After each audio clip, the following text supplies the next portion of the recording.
বিধ্বংসী আগুনে মৃত্যু মিছিল, ধ্বংসস্তূপ থেকে উদ্ধার করা হয়েছে 8টি দেহ।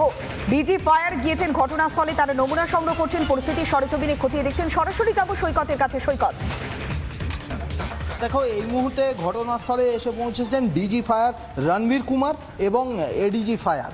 তারা ঘটনাস্থল ঘুরে দেখছেন। ডিজি ফায়ার রয়েছেন, সঙ্গে এডিজি ফায়ারও রয়েছেন। প্রথমে তারা এই যে মোমো প্রস্তুতকারক সংস্থার যে গোডাউন, সেই গোডাউনের সামনে দাঁড়ালেন। এই মুহূর্তে একেবারে ঘটনাস্থলের ভিতরে ঢুকে গেছেন, পরিদর্শন করছেন। তার সঙ্গে এই ডিভিশনের যে ফায়ার অফিসার আছেন, সেই ফায়ার অফিসারের থেকে ব্রিফ নিচ্ছেন এই মুহূর্তে ডিজি ফায়ার রণবীর কুমার। তিনি এলাকা আরও ভিতরে যাচ্ছেন, ঘটনাস্থলের আরও ভিতরে পরিদর্শন করছেন।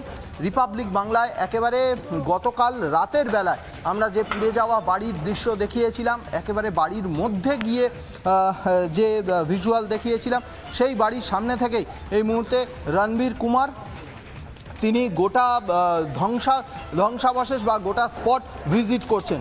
এই মুহূর্তে কারখানার ভিতরে প্রবেশ করলেন, কারখানার আরও ভিতরে বা গোডাউনের আরও ভিতরে প্রবেশ করলেন ডিজি ফায়ার।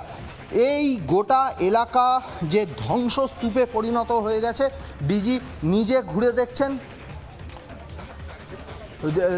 এখানে ডিভিশনের যিনি ফায়ার অফিসার আছেন, সেই ফায়ার অফিসারের থেকে ব্রিফ নিচ্ছেন। অন্যদিকে যারা দমকল কর্মীরা রয়েছেন, সেই দমকল কর্মীদের সঙ্গেও কথা বলছেন। গোটা এলাকায় একেবারে ধ্বংসস্তূপে পরিণত হয়েছে।